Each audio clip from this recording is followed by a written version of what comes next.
I'm really excited to announce that I will be presenting a paper about shared dreaming at the 4th annual Many Worlds of Lucid Dreaming online conference. It starts at the end of October. My goal is to propose the idea that we share dreams with each other all the time without even realizing it. And I want to encourage people to share their dreams with their friends and family and perhaps see what patterns and similarities pop up. This is not about making hard scientific claims. It's about expanding our minds and what we think is possible. So check out the Many Worlds of Lucid Dreaming link in the description. There's going to be so many awesome talks, presentations, and conversations going on. It's all online. They have a student and low income tickets available for like $60. And for 2 weeks straight, you can interact with awesome lucid dreaming experts. So please check it out. Today's guest is Melinda Powell, an author, speaker, dream guide, trainer, and pioneer of lucid dreaming. She co-founded London's Dream Research Institute, which promotes research into the connection between dreams and well-being from a spiritual perspective. The institute supports a synergy of research to advance our understanding of dreams. So I'm really excited for today's episode, and please give a warm welcome to Melinda Powell.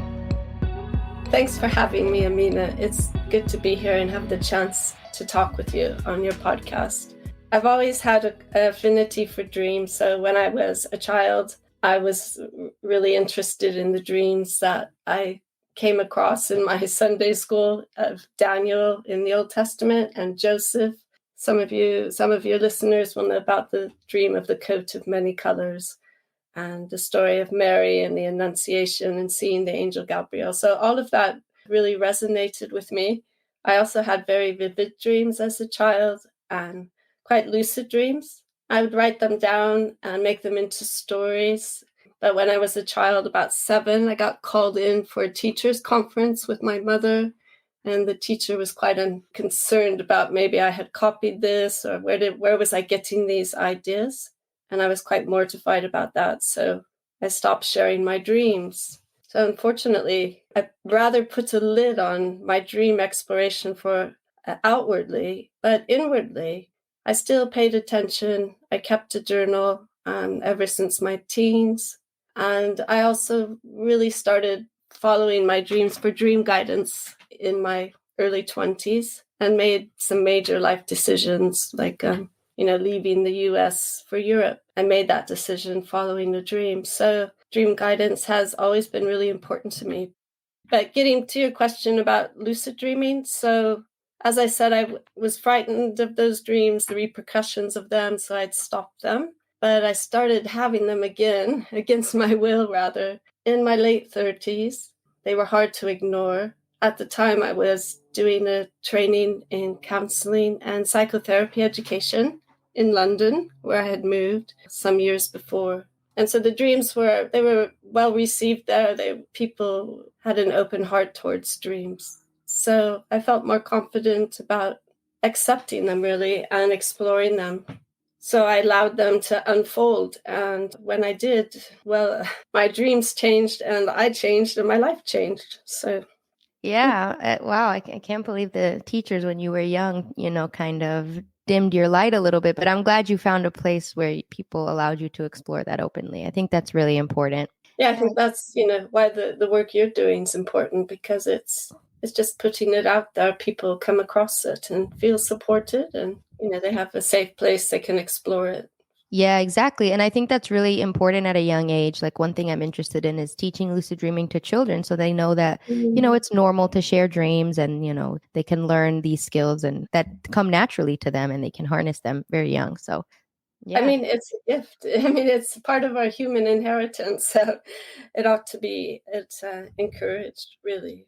But I think in terms of the actual lucid experience for myself, I really wasn't familiar with lucidity. I didn't really know the term lucid dreaming when I got into it. As I said, the dreams just started pressing in on me, as it were. And when I went to one of my lectures, the lecture was on dreams. And I said, well, I have these dreams where I'm aware that I'm dreaming in my dream. And I asked, what would you do? And the instructor, who was a colleague and now is a friend, Nigel Hamilton, suggested that I meditate. So for me, that meant take a prayerful stance in the lucid experience, or wait expectantly, let's say, a kind of active receptivity that I've come to call lucid surrender. So that was really the major shift. And that was in 2005. And probably also in response to major changes in my actual waking life. What happens in the dream when you meditate from inside the dream? Literally, that is my primary experience in lucid dreaming. I've got to about 500 pages of single spaced typed write-ups of lucid dreams that I've had since then. So yes, I've had a lot of practice in the dreams, but the curious thing is there's always something more to learn, because what happens is always a bit rather unexpected, I would say. I mean, there are obviously the kind of familiar signposts along the way, but there's such infinite variety. I'm constantly surprised, really. Yeah, I love that about lucid dreaming. It's like you never know what's going to happen, even as an experienced lucid dreamer. Is there like a certain dream that you can think of that has impacted you, or that, is really one of your favorites that you're willing to share? Yeah, I mean, it's probably helpful to set the context by saying, when I say meditate, it's not something really esoteric or complicated. It's just taking a quiet stance within the dream and perhaps repeating a sacred name or a sacred word, or even for me, that would mean singing a sacred song, a very simple song with repetition. So it's not as if it's a really mind-bending meditation at all. Something that helps me focus my mind and contain my emotions. Basically, before sleep, that's usually my practice, is I'll have a period of quieting my mind and, let's say, opening my heart to a more focused and still, silent space. So that's the kind of practice that I do before the dreams, and so within the dreams as well. But yes, a dream that really affected me powerfully that I had in about 2005 or so took place shortly after I'd attended a Sufi retreat. And in that retreat, we had meditated on qualities of the divine, but using Arabic terms. So there was an expression, Majid, for majesty. And that was the meditation that I'd been practicing. So it makes its way into my dream in kind of a curious way, which is why I'm sharing it. But in that dream, I don't quite remember how I became lucid, actually. So many dreams, it's hard to keep track. Yes. So in the dream that I'm thinking of, I'm walking down a London street. It's just an ordinary street. I see a door that's partially opened on the left. And I think, well, I'll go in there. And it's a shop, a jewelry shop. And the man is sleeping there. And he wakes up as I come in. And it seems he's been waiting for me. And he says, oh, I have a piece of jewelry that belonged to your mother. And he says it's just a bauble, something small. And he holds it up, and it's this golden chain with these large squares of gold on it. And I think, my mother, I how could she afford this?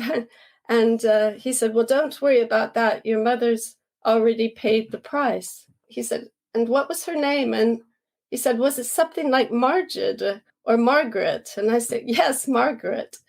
And I think I'm becoming more lucid as it goes on. And I notice the time is 6:30 a.m. And I think to myself, well, it's actually 6:30 a.m. probably in waking life. And that's when I become lucid.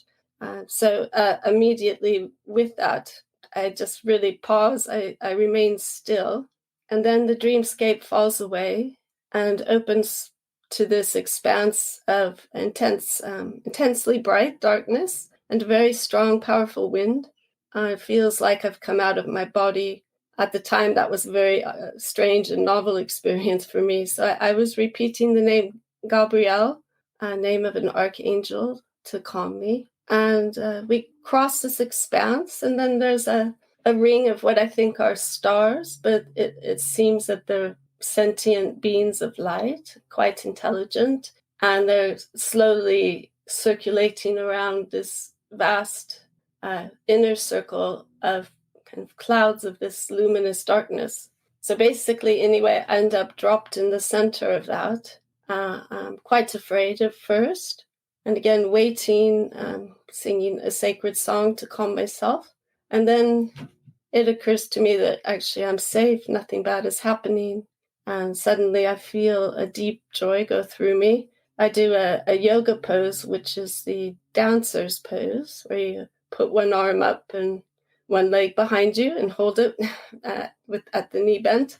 And I feel very much loved and known, and I feel like I can know and love. And then almost as suddenly, the entire dream happens in reverse and end up back on the London street and wake up. So I think that dream hit me quite profoundly. I mean, when I woke up, I was actually moved me to tears at the end of it.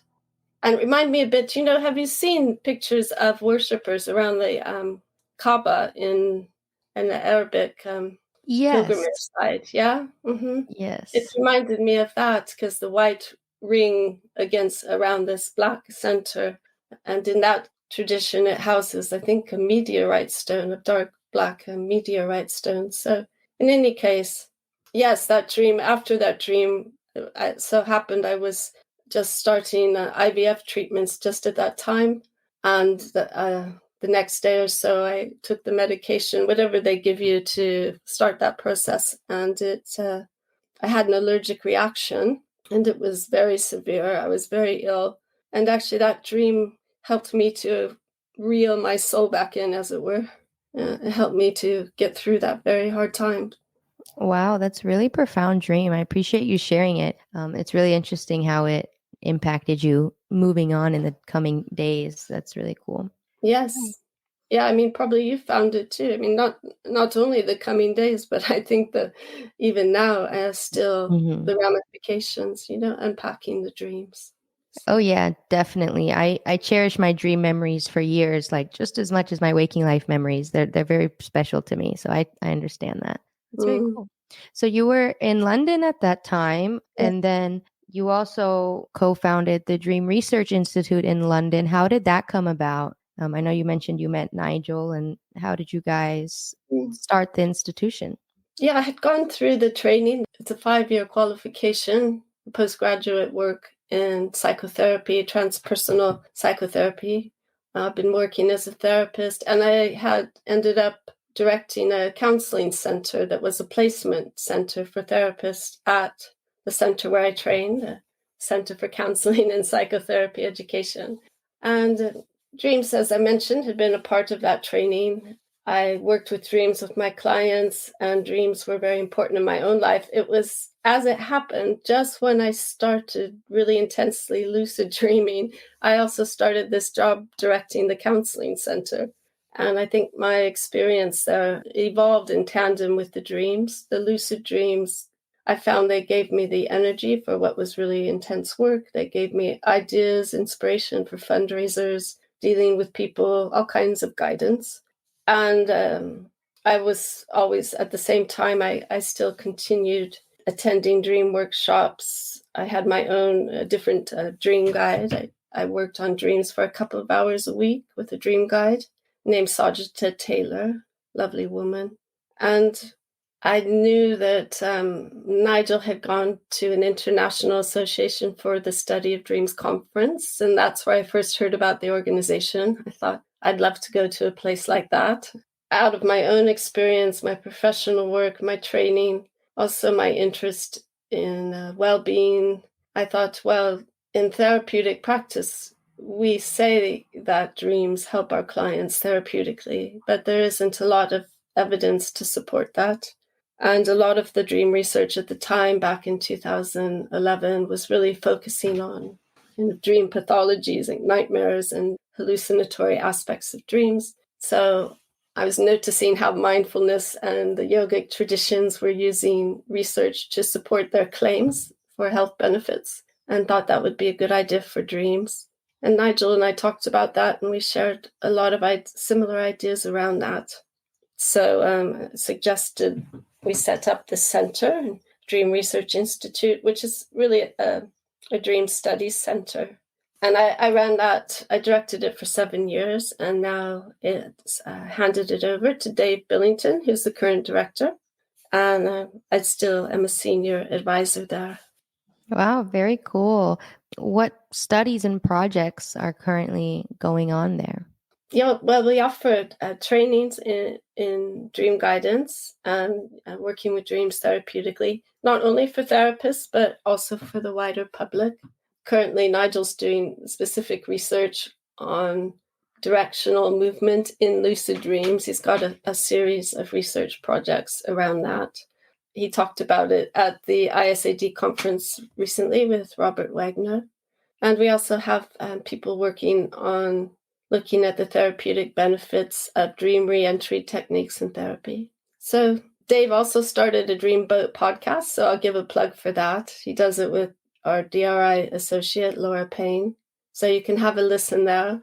It's really a great series on dreams and lucid dreaming.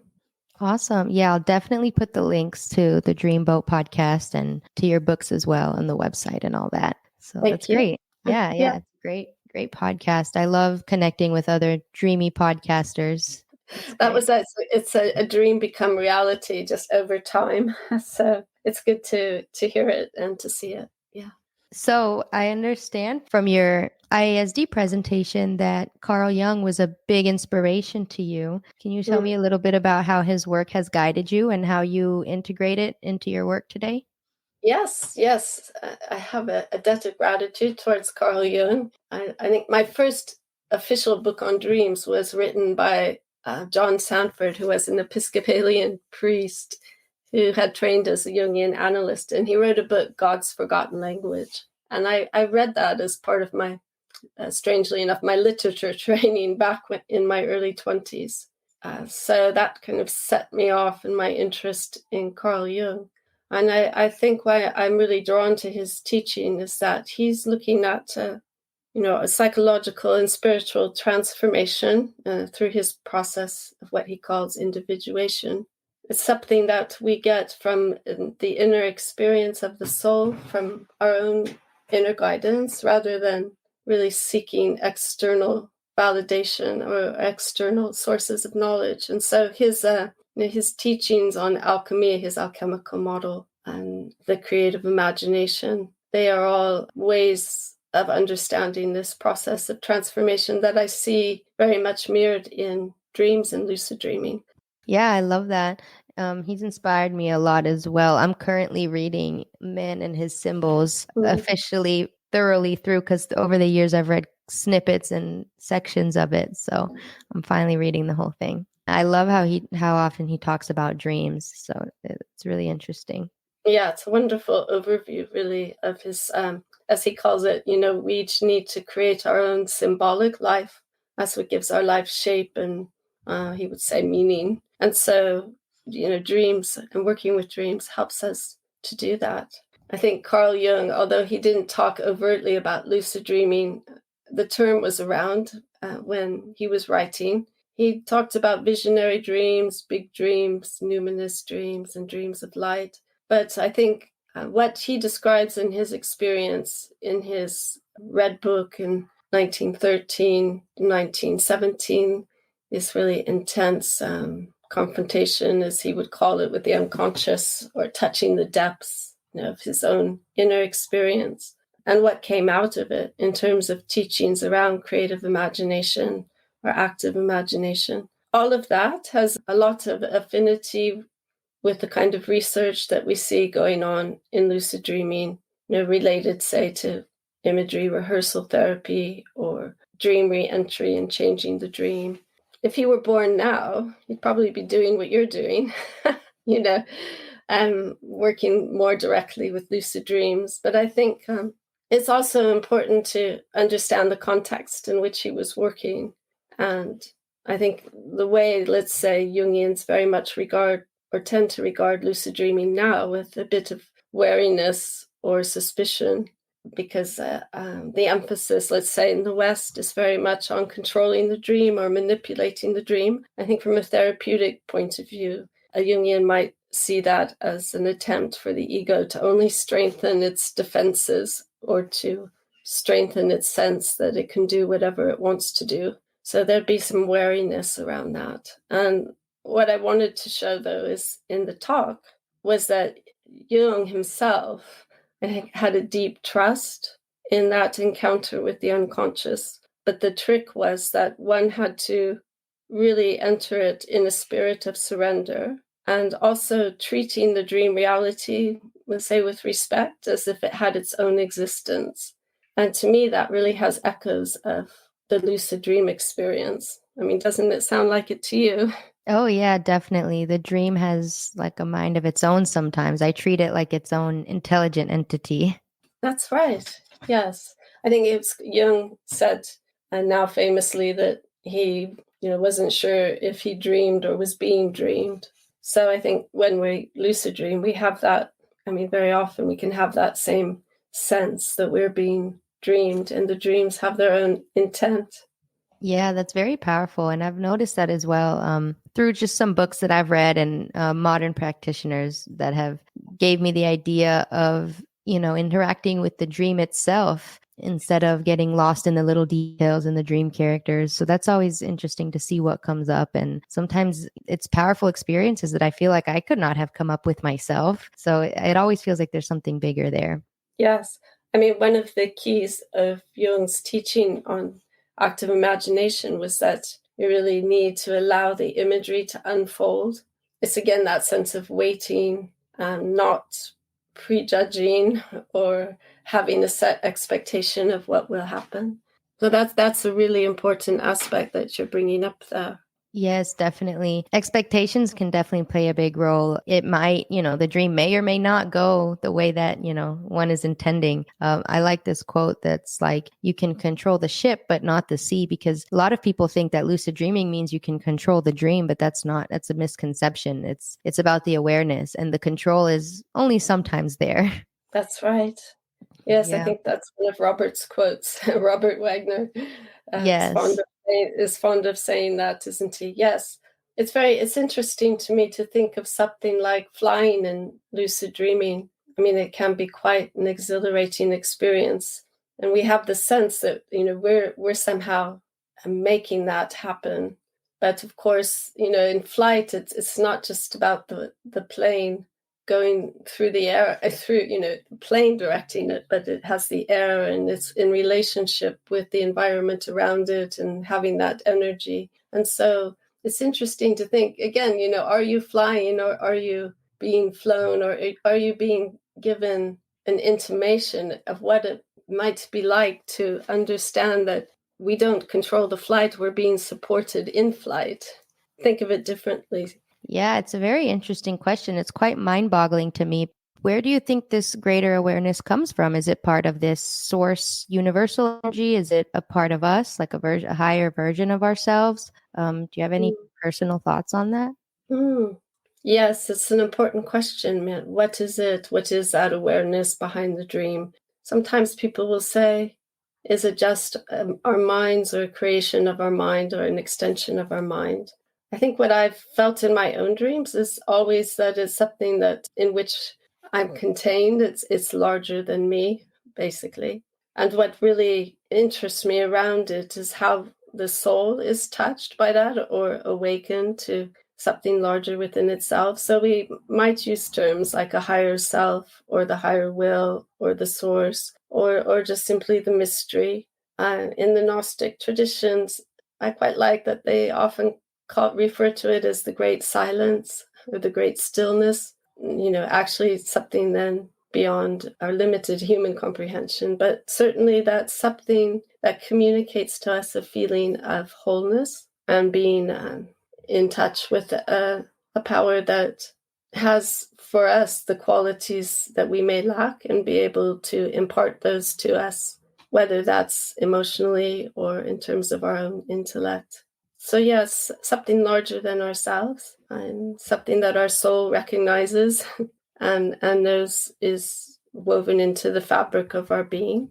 There's a lovely Zen teaching is coming to mind around, you may have heard it, the Zen teacher is saying that, first he when he would see a mountain or a river, it was just a mountain or a river, it was nothing special. And then after he'd gone through his initiation, he saw that mountains were not mountains and rivers were not rivers. And then after all of his practice and years of experience, he saw again that mountains were mountains and rivers were rivers. And it's a little bit like that the lucid dream opens up this whole new dimension, or dimensions in plural. But then we come back to our waking reality, and we see it kind of contained within this larger reality. So it gives one a powerful feeling of wholeness and oneness, really, with the rest of creation.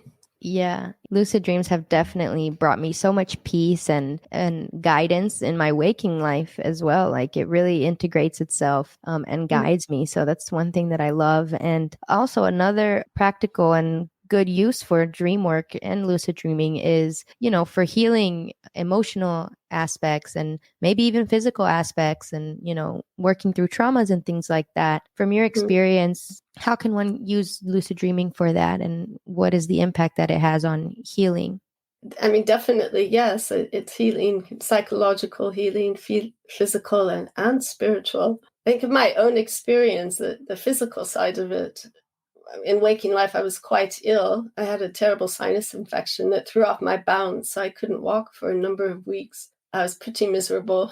And I had a dream that I saw a figure that reminded me of this angelic Gabriel. I was standing opposite him in the dream, and he raised his finger to just below my eyes. And I had this feeling, there's a sense that I would wake up healed. I could tell that in the dream. And I was quite lucid at this point. I realized who he was and what he was doing. But then he lowered his hand, and I turned and I walked away. And just before I woke up, I thought to myself, wait a minute, maybe he can help me more. And I turned back to him and I said, could you heal my spirit? Because at the time I was feeling pretty low in my spirits and unsure of what to do in my life. And he raised his hand up to touch me between my brows, the third eye area. And then he lowered it again just before he actually touched it. And I knew in the dream that it would be another 7 years before I felt that inner, say, psychospiritual healing in myself. And that really set me on my psychotherapeutic journey. So I think that's one example of how a dream can work on the physical level. But what's happened over the years in lucidity for me is that rather than, say, form-based dreams in which a being is offering healing, the healing is coming in light. Light itself has a healing quality. And going back to Carl Jung, he said it was the encounter with the numinous, or with something larger than ourselves, or with the gods, that is the real therapy.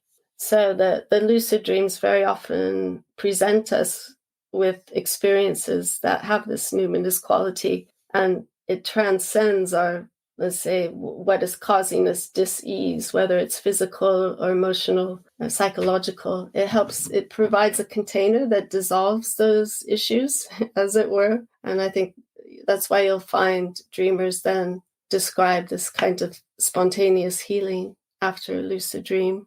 I think you shared a dream on one of the podcasts about an emotional experience you had that was quite hard, but after a lucid dream of healing, you woke up feeling that you had found resolution around that.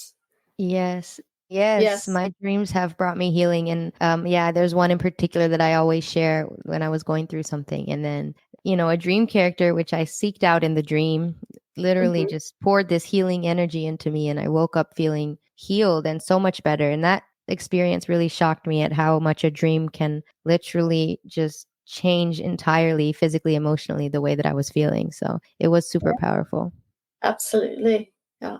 And that's a great example where it's that encounter with this numinous being, with the energy, was the actual therapy in the sense of the healing that you had. So I think the lucid dreams can facilitate that and accelerate it.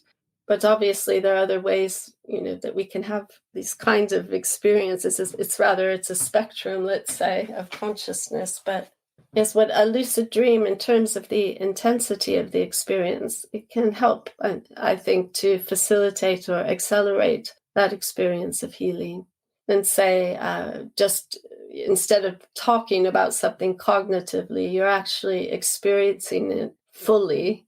This is an idea that I think Jung would find a great application of his own insights around the personality really having these attributes of thinking, feeling, sensation, and intuition. Most of the time, we tend to be in Western world in the head space, in the thinking space, and cut off from our emotions. Let's say in ordinary dreaming, emotional centers of the brain are more active. But in that lucid dream, then you have that opportunity to bring cognition and meta reflection back into the dream while you're still in touch with very deep feelings. So you have this experience of the full way of being as a human, really. They tend to be all very much present, including, I would say, sensation, because the subtle body is very much alive within the lucid experience. I think both ordinary non-lucid dreams can be healing as well, but the lucid dreams are just like another level because you have that conscious input while you're in there, and it's just so powerful. Yes, I mean, yes, they say ordinary dream will have the healing, and also you can work with the dream therapeutically through dream reentry. So, I mean, in my own experience, I describe that in my writings on lucid dreaming, lucid surrender, when I was learning or relearning, let's say, learning how to trust the lucid experience through dream reentry processes. But going through a dream with a guide, that gives you the guide holds a position of objectivity, if you will, while the person who's re-entering the dream is going back into the feeling quality of the dream. So in a way, you have this opportunity for both a lucid awareness, but also then being in touch with the dream consciousness as it unfolds in real time, but using your active imagination or creative imagination. So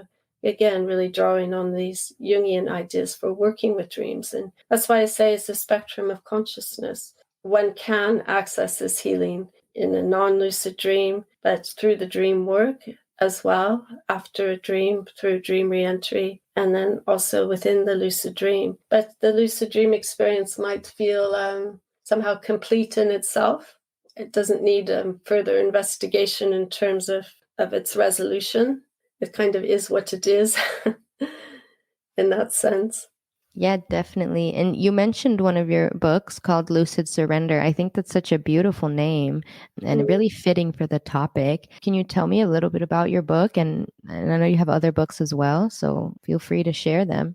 Yes, the title Lucid Surrender came out of a dream. And one of the dream beings was asking, what are those lucid dreams when I allow myself to be taken to God in the way that I do in lucidity? And I said, surrender, lucid surrender. So that's where that came from, the title. And thanks for asking about it.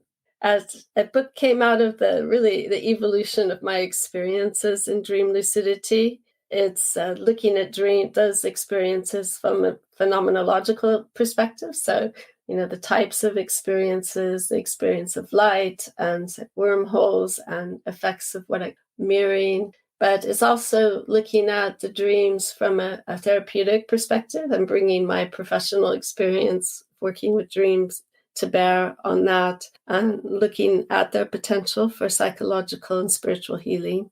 Also, the title of it, Lucid Surrender, The Alchemy of the Soul in Lucid Dreaming. So it is expanding on Jung's teachings in relation to what they might have been if he were writing about lucid dreaming.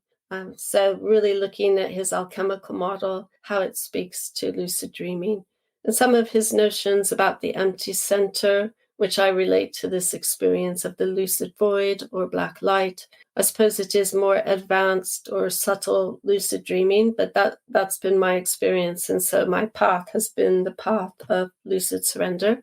And that, as the title suggests, is what the book is about. Fundamentally, it's helping people to really face the unknown with trust, because that's one of the primary lessons I've learned from lucid surrender. I love that. I have it in my Amazon shopping cart, so I will be ordering it and checking it out. Yeah, thanks. I did also, I think Lucid Surrender is really, you might say, the lunar consciousness aspect of alchemy. And it is putting into play this idea of active imagination or a kind of conscious surrender. It's a real fundamental philosophical notion, not only in Tibetan Buddhism, but also in Western Gnosticism and Hellenic mystery traditions around learning to die before you die. And so that's another important learning for me from lucid dreaming. So that's also something that I feature in the book. The other book, The Hidden Lives of Dreams, which I published first, much to my surprise, but I was commissioned to write it by a British publishing house to look at the connection between dreams and well-being. So that's more, an introduction to ideas related to dream studies and working with dreams. But also it's about, the way I wrote it was to help people develop a relationship to their dreams and to their inner world.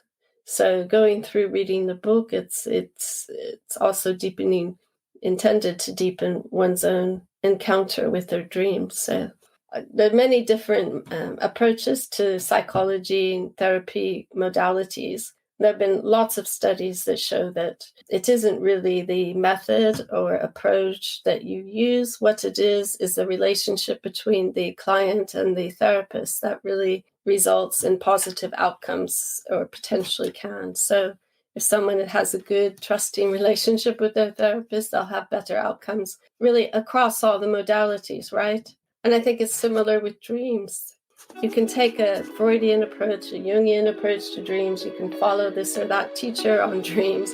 But really what it comes down to is how you yourself relate to your dreams and how you develop that relationship more deeply. So I suppose that's the main thrust of my writing on dreams, is encouraging people to develop their own sense of inner guidance through their connection to their dreams. I love that you encourage people and inspire people from beginners to experienced lucid dreamers. It seems like your books cover that whole range, so that's wonderful. And those are all the questions I had for you today, honestly. I'm just thankful that you came out, made time to chat with me today, and hopefully I'll see you in London soon.